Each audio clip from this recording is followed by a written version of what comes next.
Hello guys! Ayan ang mangyan. Pupunta kami ng kabilang part ng Ocean Park at nakasakay kami ng cable car. Kasamang palad, hindi ko siya makuhanan ng buo kasi nga nakasakay kami sa loob at natatakot kasi akong baka mahulog yung aking cellphone kasi yung yan lang meron siyang door kaso lang kulay blue. Kaya pag tinututok ko dyan, kulay blue yung kita mo sa dagat. Yung salamin niya. Kulay blue. At ayan na nga guys. Napaka-exciting niya kung nasa taas ka na. Nakakatakot man sa umpisa pero pag nakita mo na yung kabuuan, yung kagandahan ng paligid, naku, mawawala yung takot mo. Tsaka isipin mo na lang, ang dami kasi pila-pila yung sumasakay dyan. Tsaka yun ang nasa isip ko, kung mahulog man kami, may ganun, mahulog man kami, hindi lang naman ako, marami naman kami, kaya ayun, naglakas-lakasan ng loob ang mangyan. Pero ang saya-saya namin dyan, ang saya ng kasama ko. May kasama nga pala ako dyan, may nakipagkaibigan sa akin Indonesian. At yun, sabi niya sa akin, sama tayo. Kasi mag-isa lang ako. Tama naman, mag-isa lang rin naman ako. Pero kung may kasama ako, kuyo ka. Ayoko nga. Char. Basta yun, masaya ako. Nakita ko yung nature na nasa taas ako ng cable car. First time ko to eh. Kaya enjoy the moments. Maybe next year, babalik ako dyan ulit. At ako po ay medyo naka-LL.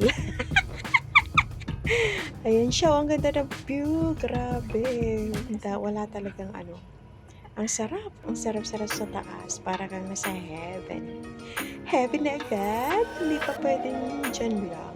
Naka-cable car. Ayun. Nataas siya. Grabe. Sobrang excited ako. Parang ako, amazed. Laman mo na ako siya.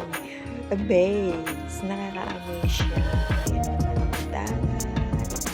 Kasi ako, ka-nature ako. Kaya, yan. Ang ganda sa taas. Hindi ko makakalimutan itong tagpo na ito. Hanggang sa pagtulog ko, parang nasa ula pa rin ako. Overacting ba? Aha. Overacting nga. Basta ang saya niya, na-stuck kami dyan kasi nga meron malapit na kami. Diba? Paiba-iba yung lights niya kasi nga meron kami nadadaan. Laki ng mukha ko. Laki naman talaga ako. At ayan na nga. Diba? Ang saya. Sana next, ang hindi ko lang talaga, actually, ako, free sa lahat ng rides. Kaso lang, ako, suntukan na lang tayo. Wag mo lang akong pa-ride sa mga roller coaster. Parang, doon ako mamamatay. Pero pag susuntukan, malakas ang loob. May ganun! Diyos ko! Pero maganda to kasi nga yun, experience. Pero okay lang naman. Mangyan, ignorante. Ang sarap ng feeling ko talaga dyan. Grabe na, hindi ko malimutan. Takot to, at saka itong experience na ito, hindi ko malimutan. Ang saya, ang sarap sa pakiramdam na takot ka tapos nakasakay ka sa ganito. Ayan.